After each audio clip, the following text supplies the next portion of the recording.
Bonjour et bienvenue dans cette vidéo qui est à destination des terminales STE2D. Alors avant de regarder cette vidéo, allez voir le cours sur ma chaîne. Donc c'est un cours de seconde sur les transformations nucléaires. Vous regardez ce cours-là et ensuite vous revenez sur cette vidéo-là pour voir les compléments. Alors en complément, qu'est-ce qu'on va voir? On va voir, d'abord on va revenir sur l'énergie, voir ce qu'on appelle l'activité d'une source, parler de la décroissance radioactive, des rapports entre la radioactivité et la santé, puis je vous donnerai quelques liens à la fin pour compléter ce cours. Parlons d'abord de l'énergie. On a vu que lors de désintégration radioactive, il y a de l'énergie qui est libérée. Qu'est-ce que c'est que cette énergie? Ce sont des ondes électromagnétiques. Et comme il y a beaucoup d'énergie, c'est les ondes électromagnétiques les plus énergétiques. Ce sont donc des rayons gamma. Donc à la place d'énergie, on mettra plutôt gamma. D'où est-ce qu'ils viennent ces rayons gamma? Prenons un exemple. Voici un atome d'hélium-6 qui se transforme en atome de lithium-6 en émettant une particule β-. Le lithium-6, c'est ce qu'on appelle le noyau fils. Celui-ci, c'est le noyau père. Ce noyau fils, il va être fabriqué en fait avec un trop plein d'énergie. On met souvent une petite étoile pour exprimer ceci. En fait, il est dans un niveau excité. Et il va émettre ce trop plein d'énergie sous forme d'une onde électromagnétique qui sera donc dans le domaine du gamma. Donc en fait, cette énergie, elle est due au fait que le noyau fils est fabriqué dans un niveau excité. Alors cette énergie, on peut la calculer et la relier à la fréquence de l'onde, avec la formule que vous connaissez bien, E est égal à h nu, avec la constante de Planck. Et on peut la relier aussi à la longueur d'onde, avec cette formule-là qu'il faut savoir bien maîtriser et bien utiliser. Zoomons maintenant sur une source. Alors pour décrire une source radioactive, on peut compter en fait le nombre de désintégrations que l'on voit par seconde. Ce nombre de désintégrations par seconde, on va le noter A et ça s'appelle l'activité d'une source. Ça s'exprime en becquerel. Un becquerel, c'est une désintégration par seconde. Becquerel, en fait, c'est le nom d'un scientifique célèbre français qui a découvert la radioactivité. Alors cette activité, elle se mesure avec un compteur Geiger. Par exemple, votre corps est constitué d'atomes et certains sont instables, donc il y a des désintégrations, et votre corps a une activité moyenne de 120 becquerels par kilogramme.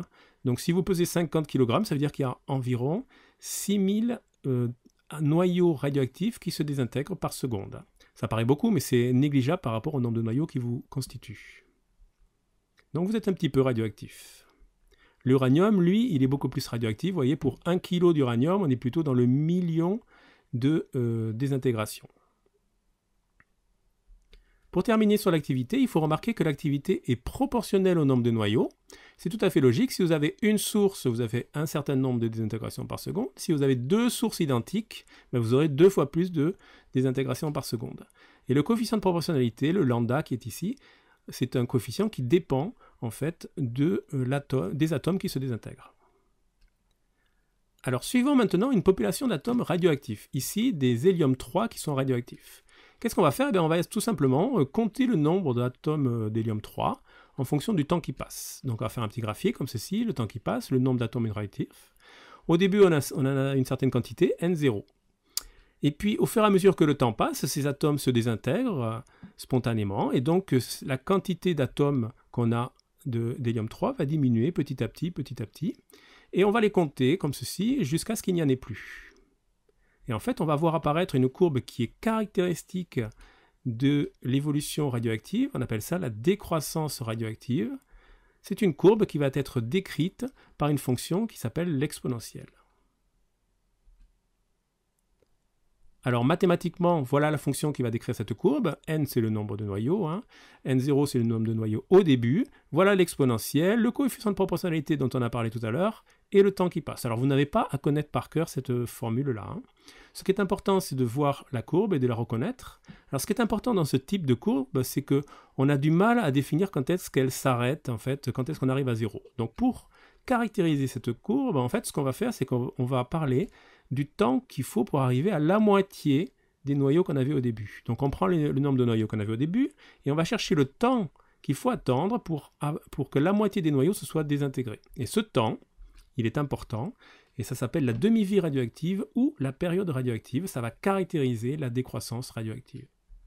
Par exemple ici, vous voyez que certains atomes comme le polonium 212 vont se désintégrer en moins d'une seconde alors que certains mettront des milliards d'années à se désintégrer.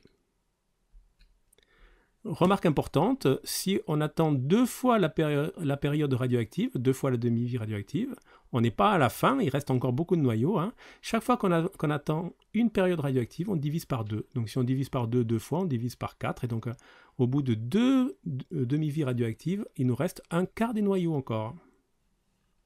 Qu'en est-il de l'activité ? L'activité va être décrite par une courbe identique à celle-ci, juste proportionnelle. Donc voilà la formule qui va ressembler à celle-ci. Hein. Et la courbe qui va décrire l'activité, elle sera absolument proportionnelle à la courbe du noyau, comme ceci. Et donc si on veut décrire la décroissance de l'activité, on va faire exactement comme les noyaux. C'est-à-dire qu'on va prendre l'activité de départ, on va la diviser par 2 et on va retomber sur la même demi-vie radioactive que tout à l'heure. Je vous laisse maintenant quelques minutes avec une vidéo du CEA qui va vous expliquer la datation au carbone 14 qui utilise ce qu'on vient de voir, c'est-à-dire la décroissance radioactive.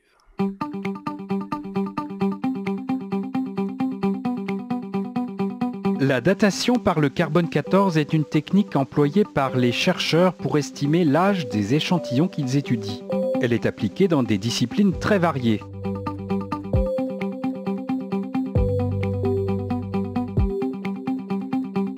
Le carbone possède différents isotopes, dont le carbone 12, qui est le plus abondant. Son noyau est composé de 6 protons et de 6 neutrons. Il est dit stable ou non radioactif. Le noyau de l'atome de carbone 14 est composé de 6 protons et de 8 neutrons. C'est un isotope radioactif du carbone. Sur Terre, on trouve environ un atome de carbone 14 pour 1000 milliards de carbone 12. Le carbone 14 se forme dans la haute atmosphère. Le gaz atmosphérique, composé principalement d'azote 14 et d'oxygène 16, est bombardé par des rayons cosmiques, libérant des neutrons par réaction nucléaire. Ceux-ci interagissent avec d'autres atomes d'azote et les transforment en carbone 14. Le carbone 14, comme tout isotope de carbone, s'oxyde au contact de l'oxygène pour former du dioxyde de carbone. Sous cette forme, il est assimilé par les organismes vivants, par la photosynthèse ou par l'alimentation. Lorsque l'organisme meurt, il n'assimile plus de carbone. La quantité de carbone 12, non radioactif, contenue, reste stable, tandis que celle de carbone 14, radioactif, diminue. Le carbone 14 se désintègre à un rythme fixé par ses propriétés radioactives, rythme appelé période radioactive ou demi-vie. Celle du carbone 14 est de 5730 ans. Au bout de 5730 ans, la moitié des atomes de carbone 14 se sont désintégrés pour devenir de l'azote 14 non radioactif. On retrouve du carbone 14 dans toute matière organique et dans les carbonates, dont les chercheurs peuvent dès lors estimer l'âge grâce à la période radioactive du carbone 14 en analysant le rapport carbone 14 sur carbone 12 contenu dans un échantillon. Les chercheurs déterminent la quantité de carbone 14 en mesurant la radioactivité de l'échantillon ou en comptant directement le nombre d'atomes de carbone 14. Ils peuvent ainsi mesurer le rapport carbone 14 sur carbone 12 et en déduire l'âge carbone 14 de l'échantillon. Cet âge carbone 14 n'est pas l'âge réel de l'objet. Pour estimer cet âge réel, les chercheurs se réfèrent à une courbe de calibration. Cette courbe est nécessaire car la production de carbone 14 initialement présente dans l'atmosphère varie dans le temps. Or, cette quantité initiale détermine la quantité de carbone 14 qui peut être absorbée par les organismes. Plus il y a de carbone 14 formé dans la haute atmosphère, plus les organismes vont en incorporer. La courbe de calibration permet de tenir compte de ces variations de quantité de carbone 14 initialement présentes dans l'atmosphère. Elle est réalisée grâce à l'accumulation de résultats et à l'étude d'échantillons de référence dont on peut connaître à la fois l'âge réel et la quantité de carbone 14. L'accumulation de résultats référence a permis d'établir cette courbe, tenue à jour avec l'accumulation continue des données. Cette courbe permet d'estimer l'âge réel d'objets remontant jusqu'à moins 50 000 ans environ.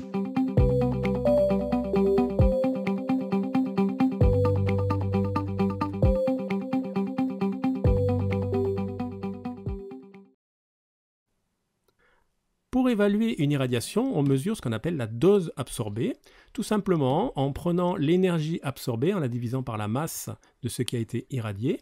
Et ceci, ça va nous donner des Gray. Alors ici, vous avez des exemples d'irradiation, une radiographie dentaire ou une radiothérapie. Voici l'irradiation correspondante. On mesure aussi l'irradiation en sievert, alors avec un dosimètre. Voici les irradiations en sievert. La différence entre les sievert et les Gray est que les sievert tiennent compte des effets biologiques, c'est-à-dire que pour la même énergie, en fait, une particule alpha va faire des dégâts différents qu'une particule bêta ou gamma. Donc ça, on n'en tient pas compte quand on parle de Gray. Par contre, quand on mesure en sievert, on tient compte des particules et de l'énergie. Donc pour les effets biologiques, on parlera plutôt de sievert. On termine ce cours avec 3 liens vers des vidéos que je vous incite à aller voir. Je mettrai les liens à la fin de la vidéo et en description aussi. Alors la première vidéo, c'est l'épopée du radium. Elle va vous parler des débuts de la radioactivité et des erreurs qu'on fait quand on découvre un nouveau phénomène. La seconde parle des échelles des doses de rayonnement. Donc on vous propose ce qui se passe quand on prend telle dose ou telle dose. Et puis la troisième vidéo est une vidéo émouvante sur la bataille de Tchernobyl. C'est le témoignage des gens qui ont traité le problème de Tchernobyl et qui se sont souvent sacrifiés pour ceci. C'est une vidéo assez longue. Je vous incite à aller la voir, elle est très intéressante. Et vous connaissez peut-être la série Tchernobyl qui a été tirée de ce phénomène-là. Merci d'avoir suivi jusqu'au bout et à bientôt.